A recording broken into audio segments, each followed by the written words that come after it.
El tema de hoy se llama una iglesia que edifica. Una iglesia que edifica, y es un tema un poquito como diferente, porque casi todo el que habla de edificación habla desde la perspectiva de que la iglesia debe ser edificada. Pero nadie habla de que la iglesia también se vuelve el componente, todos juntos como congregación debemos edificar al que viene o edificar a cada uno de los hermanos. Así que hoy yo voy a hablar de una iglesia que edifica. Oramos al Señor. Padre, gracias. Te pido, Señor, que tú hables en medio de este momento, que tú hables a tu pueblo, y si algo tenemos que reparar, que tú lo repares. Si algo tenemos que corregir, que tú lo corrijas. Háblanos, Señor, háblanos en medio de la dificultad, en medio de nuestras pruebas, en medio de nuestros conflictos internos, háblanos. Queremos escuchar tu palabra, Dios. Queremos oír tu palabra. En el nombre de Jesús. Amén. Vamos a alabar al Señor. Gracias, Señor Jesús. Gracias, Señor Jesús.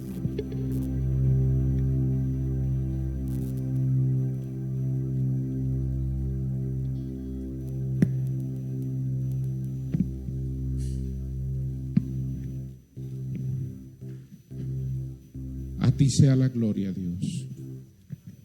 A ti sea la gloria. A ti sea la gloria. A ti sea la gloria. A ti sea la gloria, Señor. A ti sea la gloria. A tu nombre sea la gloria. Aleluya. Yo te alabo, Señor. Yo te alabo. Oh, gloria a tu nombre, Señor.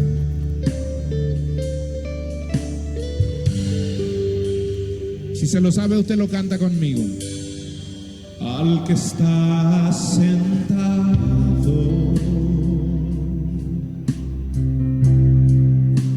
en el trono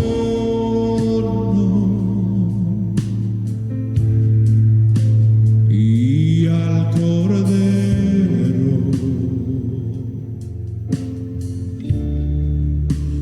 sea el honor, sea la gloria, sea la gloria, sea la honra, sea la honra, sea el dominio,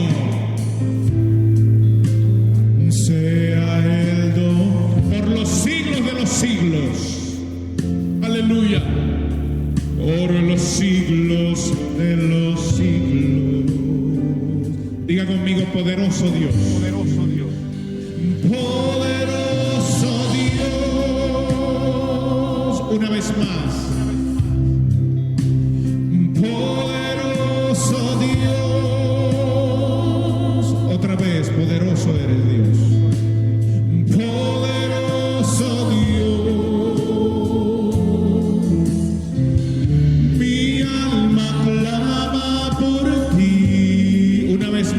Poderoso Dios, poderoso Dios,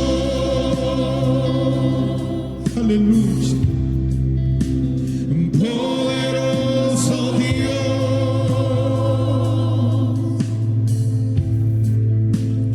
poderoso Dios,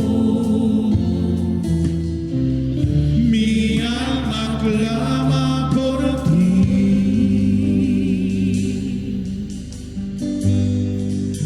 Que está sentado en el trono,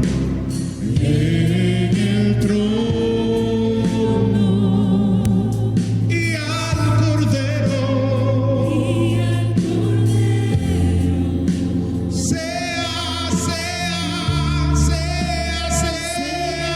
el honor.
Gracias, Señor.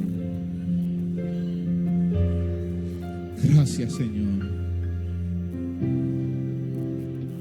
Aleluya.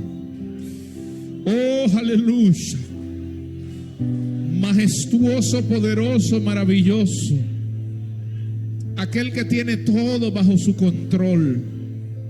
Aquel que domina todo. Digno eres de mi alabanza y mi adoración, Señor.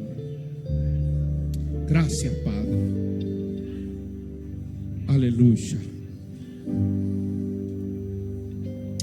Puede sentarse, amados queridos.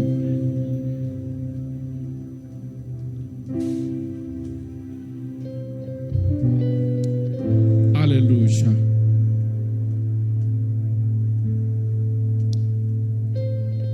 Alabado es tu nombre. Hay una historia maravillosa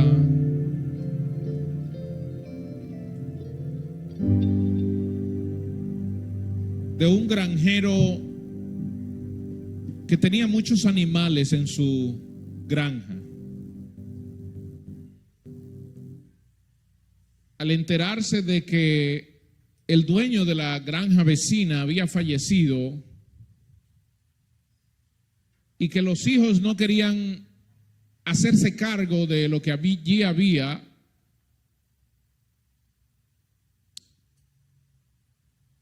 quiso preparar la granja para poder recibir, si era seleccionado, para poder recibir algunos de los animales que había allí. Uno de los animales que estaba en esa granja era un toro cebú.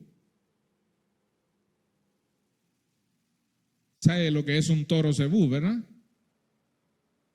Un majestuoso toro, bastante grande, imponente ante los otros animales. Y ese toro fue llevado a esa granja. Los animales, al enterarse de que el toro iba para la granja, se pusieron a limpiar todo el día los animales.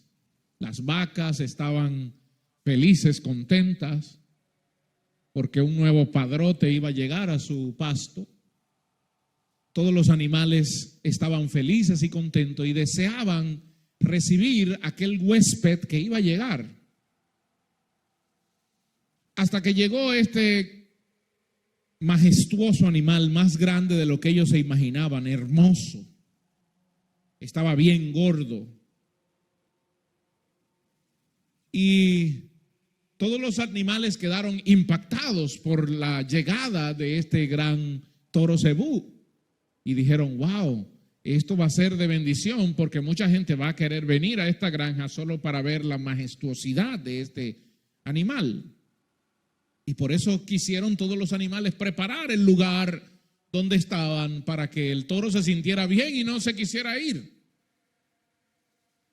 Cuando el toro llega, los saluda a todos los animales.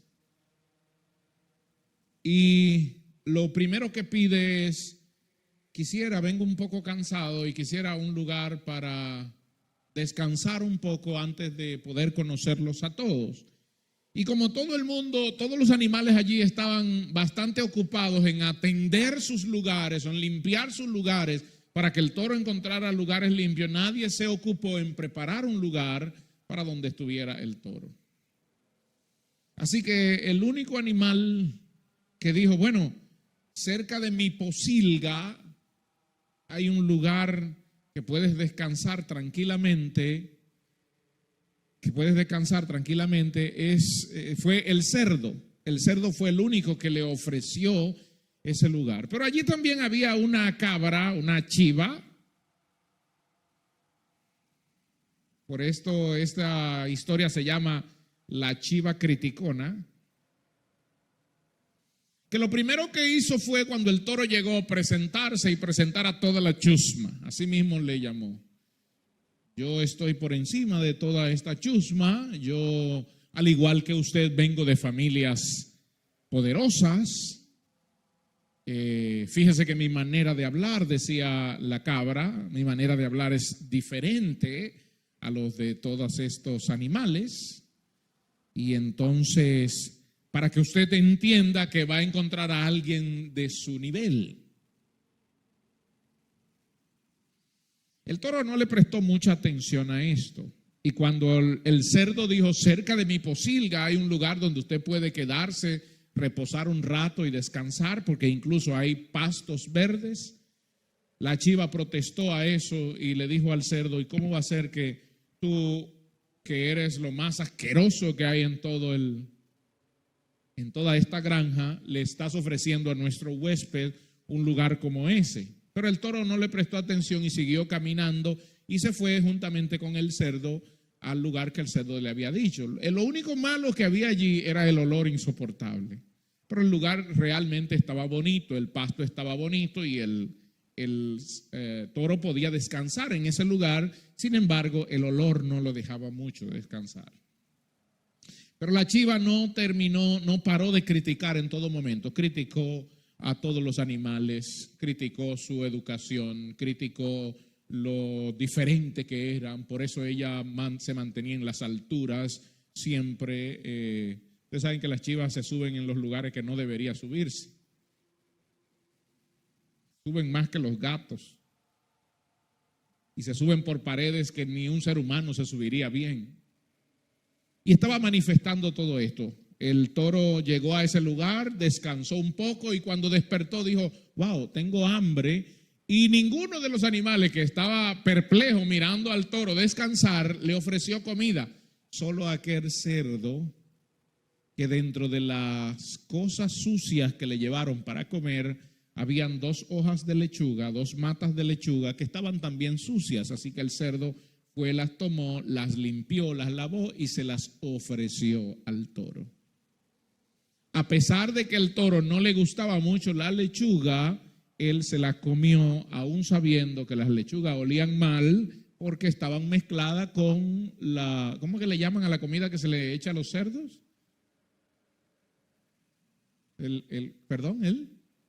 Sí, pero esa es la comida procesada.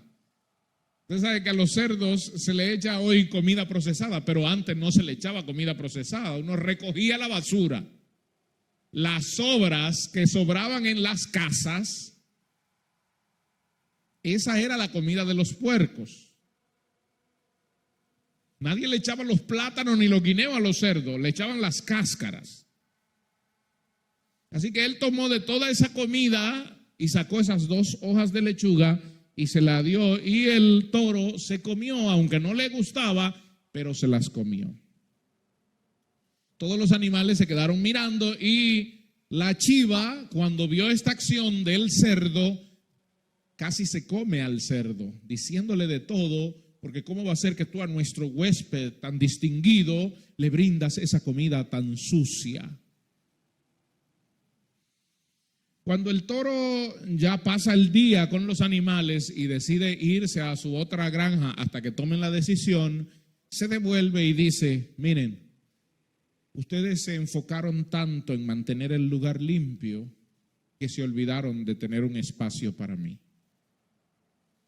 Número 2, se enfocaron tanto en estar ante mi presencia que se olvidaron de tener algo para darme que comer. Se han enfocado tanto en presentarse, sobre todo a la chiva, se ha enfocado tanto en presentar su abolengo que ha olvidado que las cosas simples son mejores. El cerdo, que era el que tenía, según ustedes, menos que ofrecer, ha sido el que más ha ofrecido.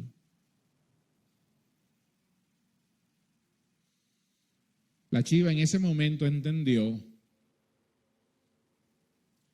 que lo más importante en este mundo no es presentarte, porque a veces se tiene el orgullo de presentarse con altivez de corazón, con orgullo y egoísmo, y olvidamos que eso es menos importante que el trato que le brindamos a los demás. En ese mismo momento la chiva aprendió algo que el cerdo le enseñó, aunque pensaba que no. El cerdo le enseñó que lo importante no es lo que tú comas, sino con quién te lo comes. Yo creo que muchos de ustedes me han oído decir eso. Lo importante no es en el restaurante donde yo coma, ni el plato que me esté comiendo, no importa si es langosta que cuesta $10,000 el plato, al final, después que te la coma, ya. ¿Sabe lo que dijo Jesús sobre eso? Que eso va al estómago y después a la letrina. Eso no es lo importante, porque cuántas cosas deliciosas nosotros hemos probado en toda nuestra vida, pero lo que nunca se olvida fue lo que pasó allí. ¿Con qué persona me comí esa cosa deliciosa? ¿Y cuál fue la conversación? Eso es lo relevante y eso es lo que nuestro cerebro va a recordar. No es lo que te comiste. Porque después que pase cierto tiempo, lo que te comiste ni siquiera se quedará grabado si fue delicioso o si no fue delicioso. Pero con la persona que te la comiste es lo importante. A veces damos más importancia a las cosas que a las personas que tenemos a nuestro alrededor.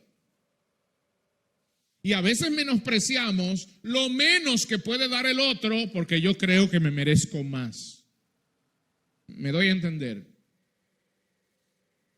A veces yo creo que me merezco un buen plato de moro de guandule con coco, con pescado guisado samanés. Santo papá. Aquí hay gente casi hablando en lengua, hermano.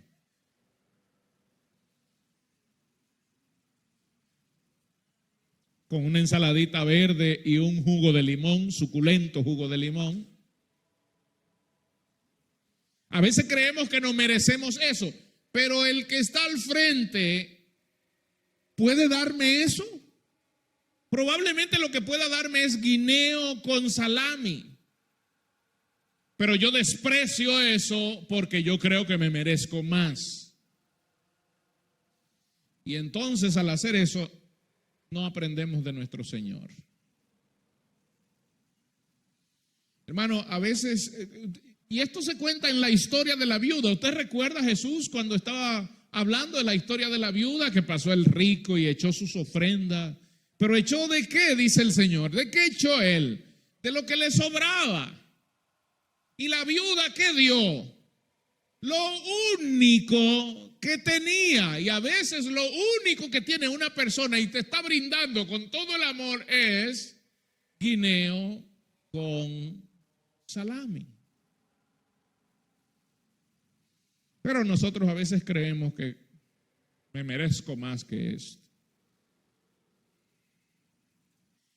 Y hemos caído en ese error y no nos damos cuenta a qué realmente hemos sido llamados. Cada uno fue llamado para edificar a otros, hermanos. Cada uno fue llamado para edificar a otros y Dios ha marcado cada uno de los pasos que hemos dado para que nosotros sirvamos de edificadores de otras personas.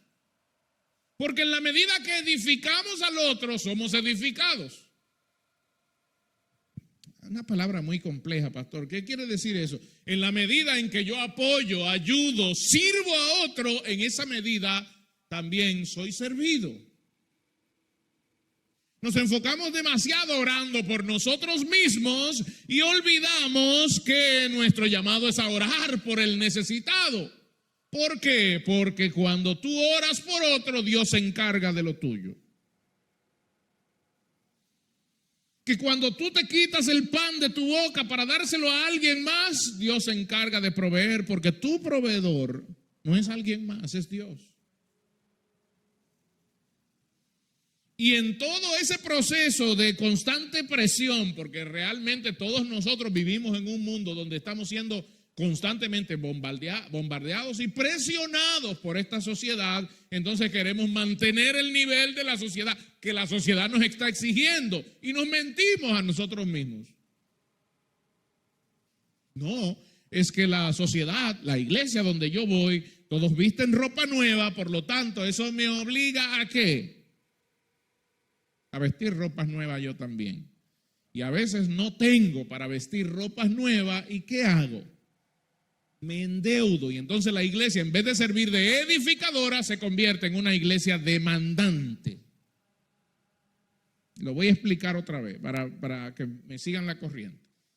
La iglesia, en vez de servir de una iglesia edificadora que está construyendo a Cristo en el corazón y en las vidas de las personas, se convierte en una iglesia que si tú no vienes aquí con tenis nuevo, con ropa bien bonita, entonces tú no eres ni bien mirado ni bien recibido. Wow, pastor, y eso está pasando, pero por cantidades industriales. Y lo que menos está haciendo es edificar a Cristo en la gente. ¿Cuándo yo soy edificado, hermano? Cuando yo entro a una congregación y siento que los hermanos me están dando un abrazo de bienvenida. Y siento que los hermanos me están acogiendo realmente como parte de la familia. Eso hace que yo quiera volver a ese lugar. Y si no he aceptado a Cristo, escuche esto, si no he aceptado a Cristo, aunque ese día yo no tome la decisión por Cristo, yo voy a desear volver a ese lugar.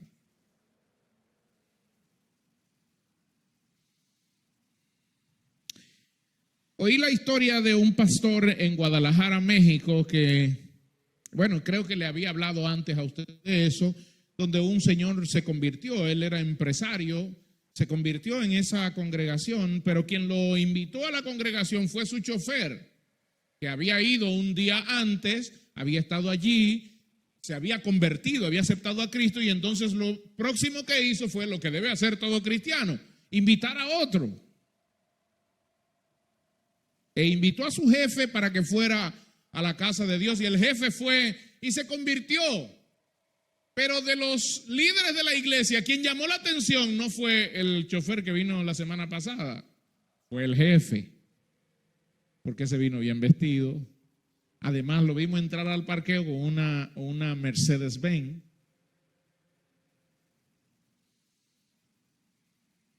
Bueno, pasaron unos 2, 3 domingos. Al tercer domingo el pastor se acerca a este muchacho, a este chofer, y le dijo: mira, esta no es la iglesia para ti, porque esta iglesia, nuestro objetivo es de atraer profesionales y empresarios. Y yo creo que, y le dio la dirección de otra iglesia, yo creo que en esta iglesia a ti te iría mejor porque todos están a tu nivel. Y cuando yo escucho esto digo, ¿realmente esto está pasando? Sí, por cantidades industriales. Porque hoy la fe parece que se ha sectorizado. Y hay gente que piensa que estoy en una iglesia porque todos se parecen a mí. De hecho, andamos buscando lo que son casi como yo.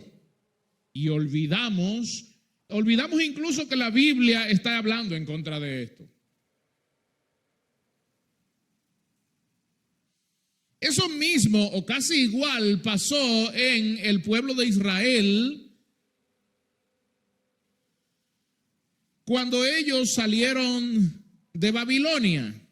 La Biblia nos dice, y la historia también nos refiere, que ellos fueron llevados cautivos a Babilonia por el rey Nabucodonosor y allá duraron 70 años de cautiverio,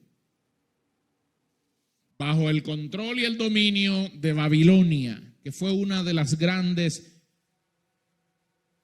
grandes imperios que gobernó el mundo conocido.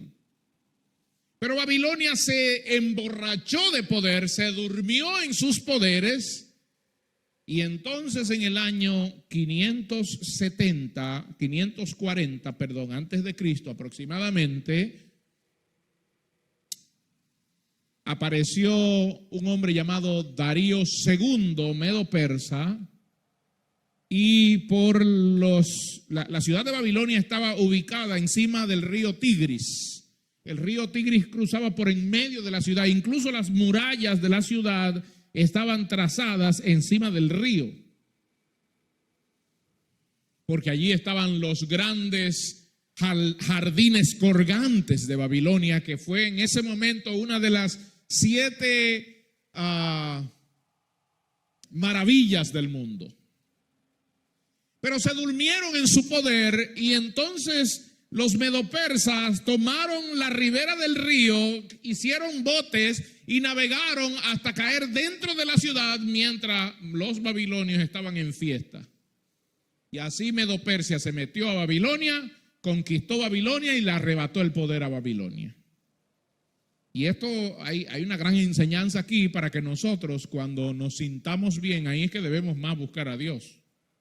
Porque cuando tú te sientas bien, Satanás está sobándose las manos, porque es el momento donde estás más vulnerable. Escucha bien, hermano, donde estamos mejor, donde no tenemos problemas financieros, donde no tenemos problema en el hogar, cuando no tenemos problema con los vecinos, cuando no tenemos problema en la iglesia, es ahí donde nos descuidamos y es ahí donde Satanás nos corta la cabeza. Porque cuando estamos en problemas y en dificultades, cuando estamos en prueba, estamos de rodillas buscando a Dios. Estamos sometidos delante de Dios. Cuando estamos debajo presión, clamamos la ayuda de Dios. Cuando no tenemos nada en nuestro refrigerador, ahí es donde pedimos a Dios y decimos: el pan nuestro de cada día, dánoslos hoy.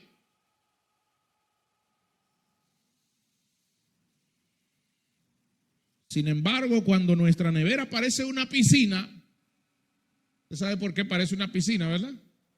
Porque solamente tiene agua. Ahí es donde estamos clamando a Dios. Porque nuestro corazón se endurece y entonces Dios permite que nuestra nevera viva como piscina. Para que busquemos a Dios, porque no hemos aprendido a ser agradecidos. Y de hecho, cuando Dios permite que tengamos algo y ya no hay mucha agua, pero ahora hay un salami del Bravo terciado allí. Y cada vez que hablo de la nevera y veo en la puerta el salami terciado, pues nosotros somos especiales. Los huevos no van en la nevera, pero los ponemos en la nevera. Porque nos gusta cada vez que abramos la nevera que la puerta hable de cómo está la nevera. Y allí ponemos el yogur, allí ponemos la leche, allí ponemos los huevos y el salami terciado. Y cuando nuestra nevera está así, ni siquiera a veces se nos sale un gracias, Señor. Y ni siquiera se nos ocurre dar gracias a Dios y pedir por las necesidades de otros, porque nosotros estamos bien. Dios me ha bendecido.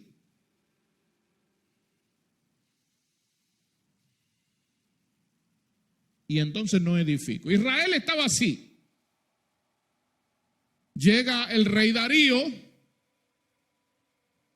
Solamente 4 meses después que Darío había conquistado a Babilonia, firma un edicto, Ciro. Firma Ciro un edicto, año 540 a.C. Firma un edicto diciendo: todos los que han sido traídos de otras regiones para acá, vuelvan a sus territorios. El famoso rey Ciro.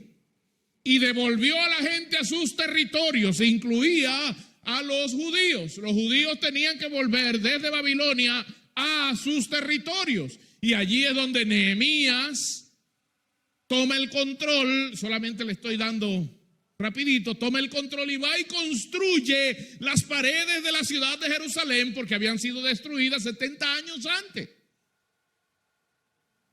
Pero cuando terminó la construcción, que la hicieron en tiempo récord, en 50 días construyeron las paredes, la gente se acomodó y se olvidó que había que seguir construyendo.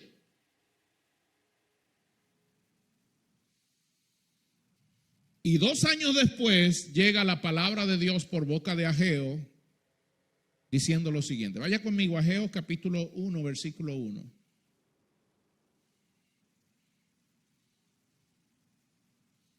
Mire lo que dice.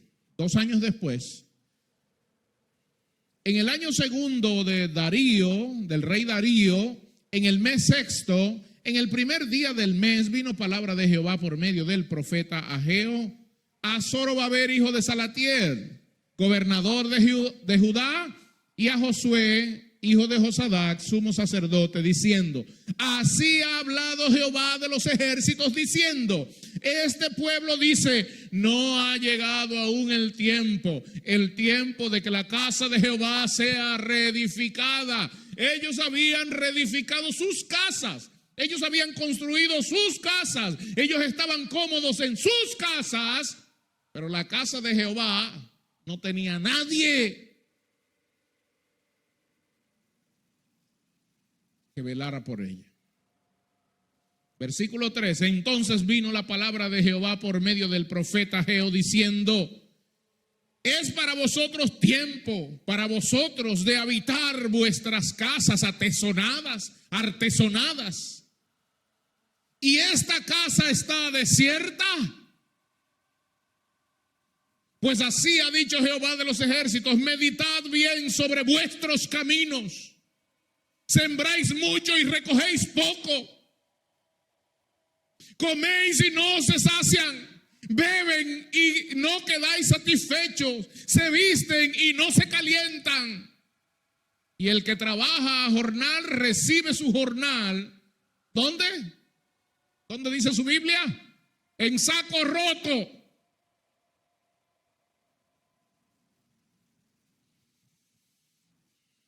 ¿Y todo esto por qué? Así ha dicho Jehová de los ejércitos. Estoy en Ageo 1:7. Meditad sobre vuestros caminos, subid al monte y traed madera y reedificad la casa y pondré en ella mi voluntad y seré glorificado, ha dicho Jehová. Buscáis muchos y halláis poco y encerráis en sus casas, en casa, y yo lo disiparé en un soplo. ¿Por qué? Dice Jehová de los ejércitos: por cuanto mi casa está desierta y cada uno de vosotros, ¿qué hace? Corre a su propia casa.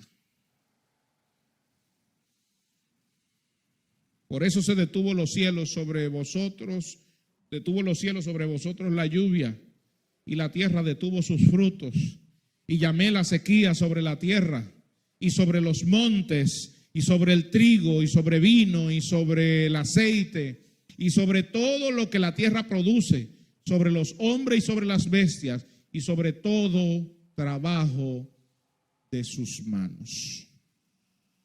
Habían pasado 70 años en la ciudad de Babilonia, donde ellos no tenían nada, pero los devolvieron, y eso quiere decir que el que se fue jovencito ya no estaba vivo, o estaba muy viejo. Y los hijos que tuvieron allá en Babilonia, cuando regresaron, nunca vieron a sus padres teniendo nada. Y entonces cuando vienen a la tierra por mandato de Babilonia, por mandato de Medo-Persia, ellos regresan a la tierra y entonces cada uno empieza a tener casas y a preparar sus casas y a acomodarse en sus casas y a sentirse bien en sus casas, pero la casa de Dios desocupada. Y eso pasa el día de hoy, hermano. Pero yo quiero hacer una aplicación para el día de hoy.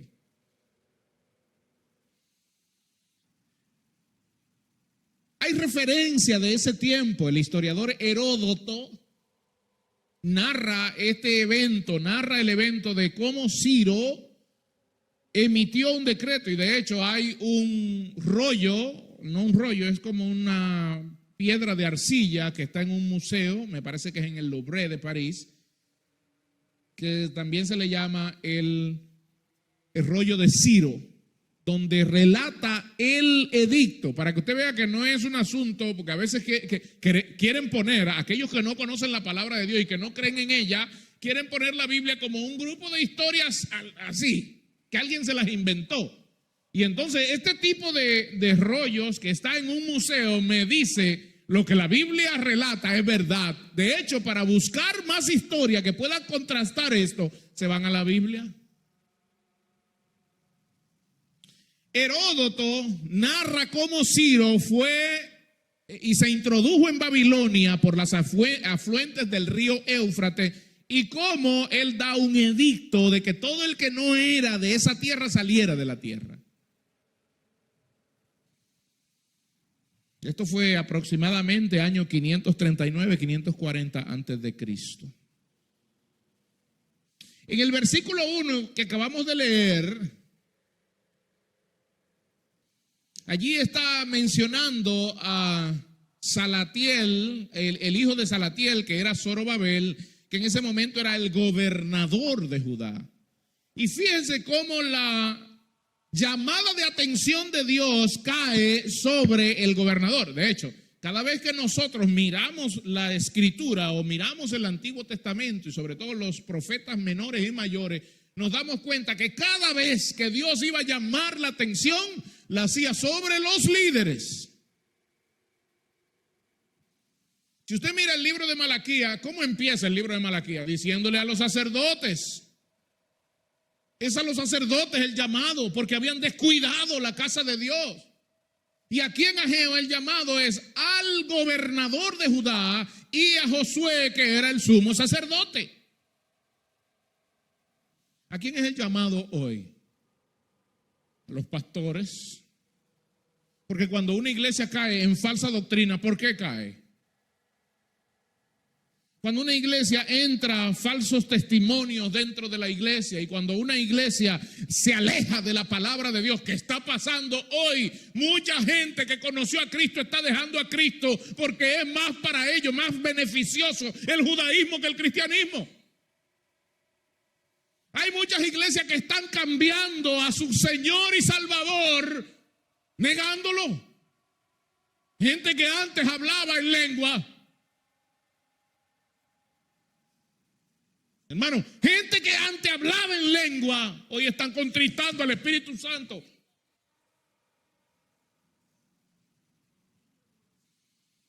Hoy están rechazando lo que una vez ellos predicaban, lo están rechazando. ¿Por qué? Porque para ellos lo más importante el día de hoy es guardar el sábado, guardar las fiestas. Y te comen toda la comida. Ya no comen comida natural, ahora es comida kosher. ¿Así es, Laura?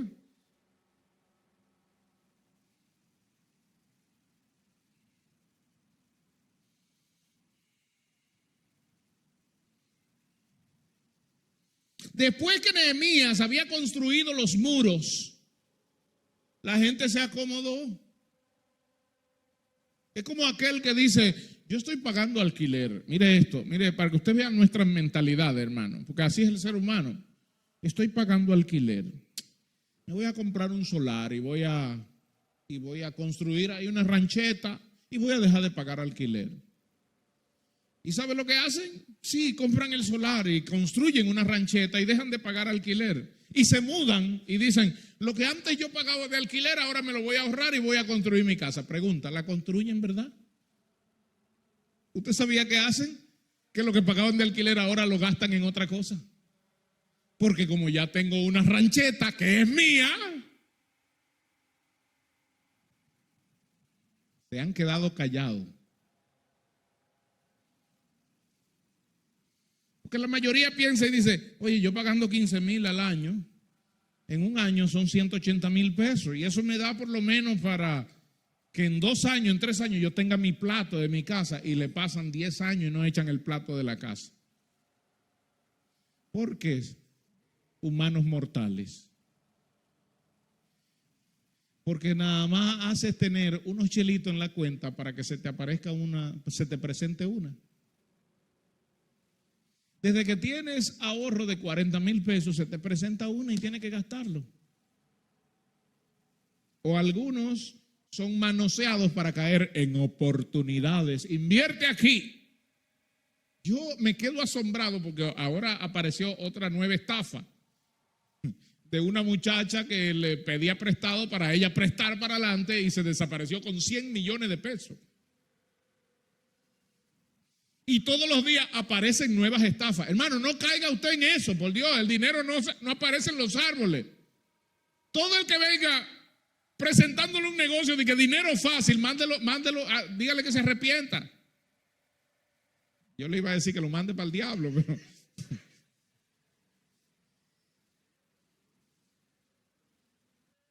Y la gente es tan ilusa, tan tonta, pero ese no es el problema. El problema es que quien viene a presentarte el negocio es una persona de tu confianza.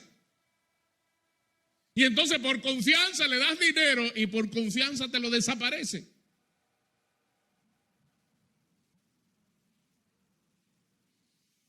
Y muchos cristianos han caído en eso porque también nosotros creemos en el dinero fácil. Eso no existe. Si el dinero fuera fácil, todos fuéramos ricos. ¿Cuántos años? Aquí hay gente que tiene 50 años trabajando y no es rico. Pero no trabajando, no, rompiéndose el lomo. Lo que pasa hoy que nos han vendido por medio de las redes sociales y por medio de los youtuberos y por medio, ¿cómo le llaman los youtubers? Por medio de los instagramers, por medio de los tiktokers, que las cosas se hacen fácil. ¿En serio? Es como el que nunca ha ido a Estados Unidos y le venden allá, muchachos, hasta en los basureros tú encuentras las cosas. Ajá, ve y encuéntralas. Porque los que se van fuera del país, eso la pasan peor que los que están aquí. Y usted podrá decir, ellos ganan en dólares, sí, pero se levantan a las 5 de la mañana y se acuestan a las 10 de la noche. Si ellos aquí en este país hubiesen trabajado como trabajan allá, también tuvieran lo mismo que tienen, o probablemente más. La gente dejó la casa de Dios, dejó de estar pensando en Dios y entonces pensaban en sí mismos. Y por eso el Señor les está diciendo a ellos, ustedes se entregan a sus casas bien. De hecho, uso una palabra aquí que me encanta, que es la palabra, ustedes en el versículo 4, artesonadas. Ustedes tienen sus casas bien decoradas, bien bonitas. Tienen su casa con techo y la casa de Jehová en ruina.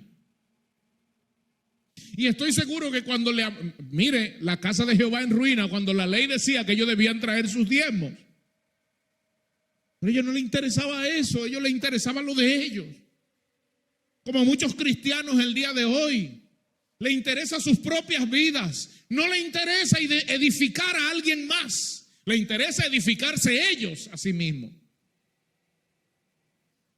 Déjame recordarte esto. La vida cristiana, la salvación es personal, particular. Cada persona tiene que tomar una decisión por Cristo cuando se le presente el Evangelio. Pero una vez que vienes a Cristo, es imposible vivir sin otras personas la fe. Óyeme, es imposible vivir esta fe solo.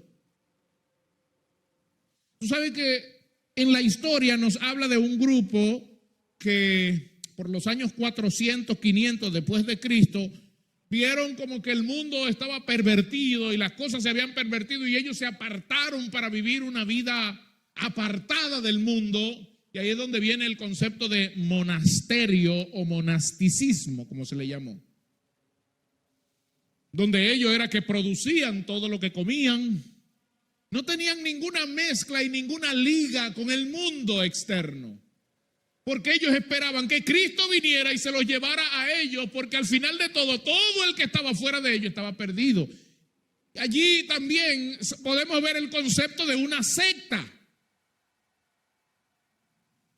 Iglesia de Dios de la Profecía Central, tú sabes de eso, todos ustedes saben de eso, porque fuimos una secta.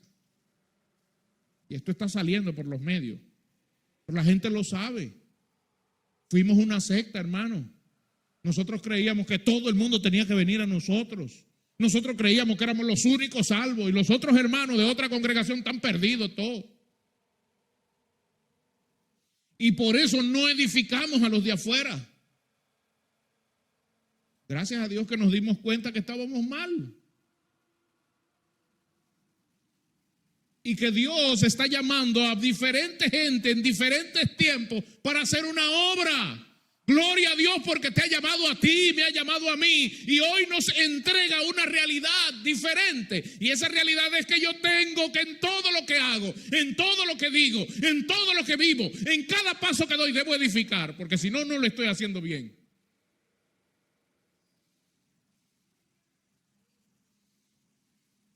Es nuestro llamado a edificar al que está a nuestro alrededor.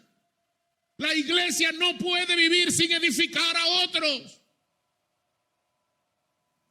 La iglesia, todo lo que enseña debe ser para edificar. Y no importa, si el otro no lo entiende, la iglesia tiene que bajarse hasta el punto de que lo entienda.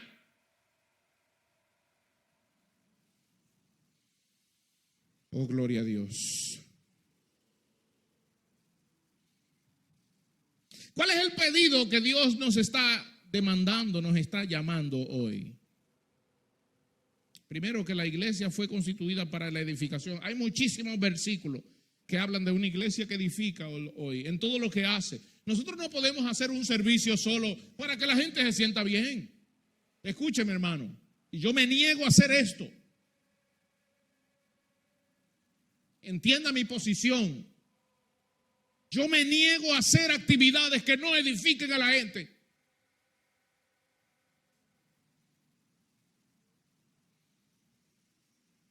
Como alguien me preguntó, pastor, ¿y a usted le gustan las danzas? Y yo le pregunté, ¿a usted le edifica eso? Bueno, en realidad no, pero eso se ve bien. Bueno, pues yo me niego a estar haciendo cosas que no edifiquen. No es que me guste o no me guste, es que me niego a estar haciendo cosas que no edifiquen, hermano. Nosotros debemos negarnos como pueblo de Dios a estar cantando canciones que no edifican. Hoy las radios cristianas están llenas de canciones y de programas que los que van a los programas hablar disparates.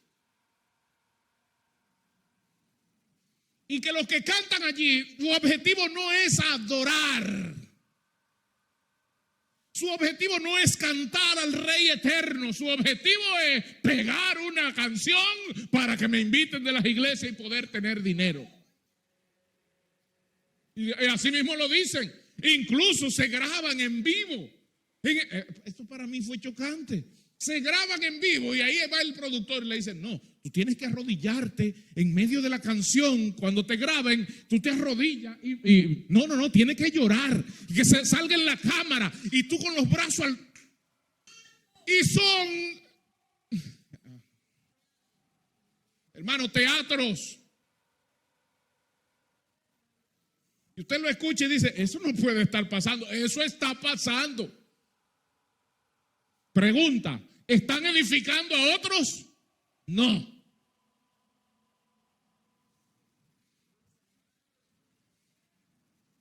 Romanos 14:19. Así que sigamos lo que contribuye a la paz y a la mutua edificación.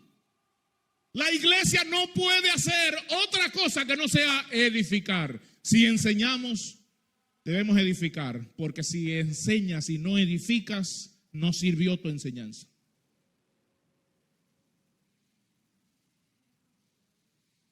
Si cantas y alguien no es edificado por la canción, no sirvió esa canción y Dios no la va a recibir. Hello, hermano. Si hablas y no edificas con lo que hables, cállate. El apóstol dice, todo lo que contribuye a la paz. Si algo yo estoy haciendo o estoy diciendo y a mi hermano o a mis hermanos esto no les hace sentir en paz y tranquilo y lo lleva más a Dios, entonces cállate.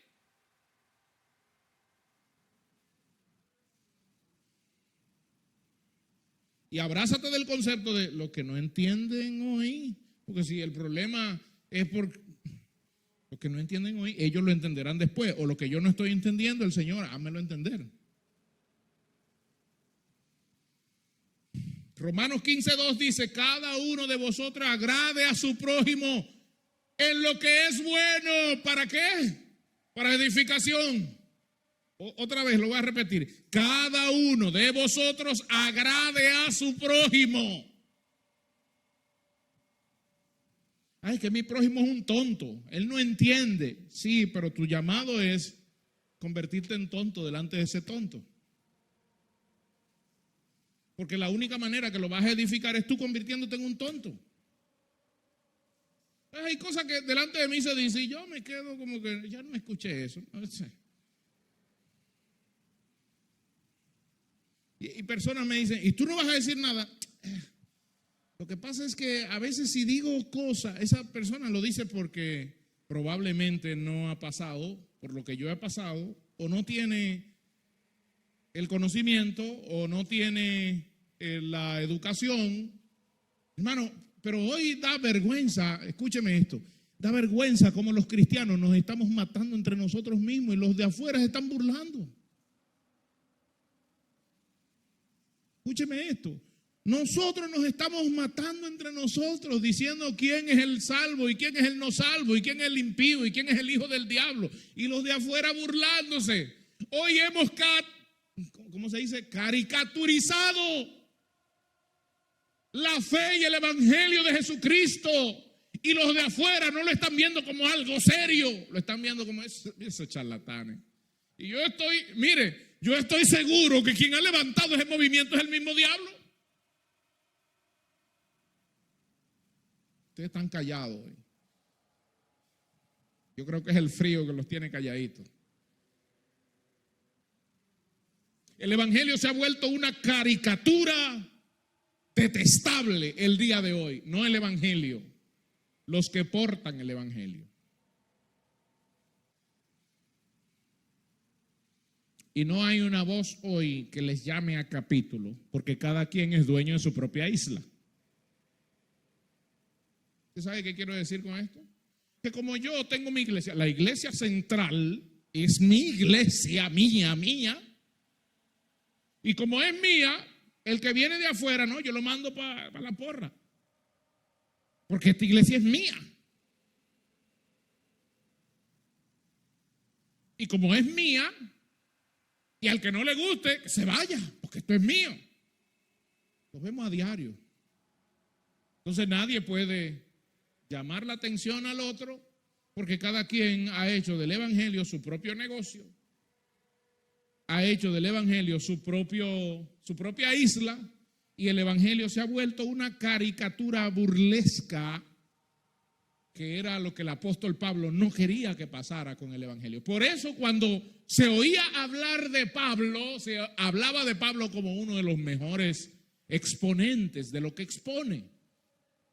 Y los romanos querían que Pablo fuera a Roma a explicar. Por eso en el libro de Romanos, el primer capítulo, él le dice, no, yo no he ido a Roma porque tengo miedo. Yo he ido a Roma porque he sido estorbado. No he ido a Roma porque he sido estorbado. Pero yo no me avergüenzo del evangelio.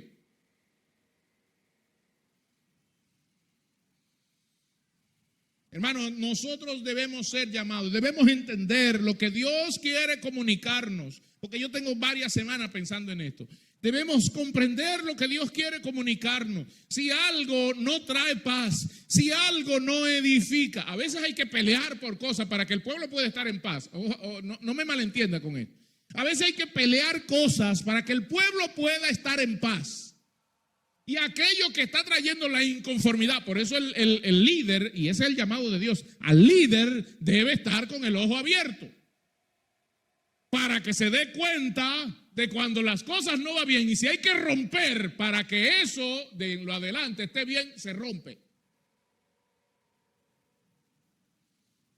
Pero lo que se busca es que cuando vengamos a alabar al Señor, que no haya contrariedad. Que yo pueda tener libertad de ir a la casa de Dios y sentir que en la casa de Dios es donde se junta el pueblo de Dios a adorar a Dios.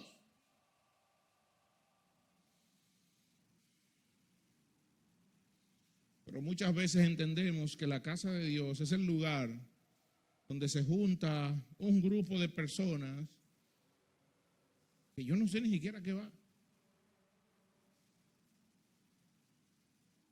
Primera de Corintios 14:12 dice el apóstol, así que vosotros pues, que anheláis los dones espirituales, procurad abundar en ellos para edificación de la iglesia. Los dones espirituales incluso fueron dados para edificación. Lo que contribuye a la paz y a la edificación es lo que nosotros debemos seguir. Lo que nosotros debemos buscar es aquello que agrade al prójimo y que sea bueno para edificarnos mutuamente.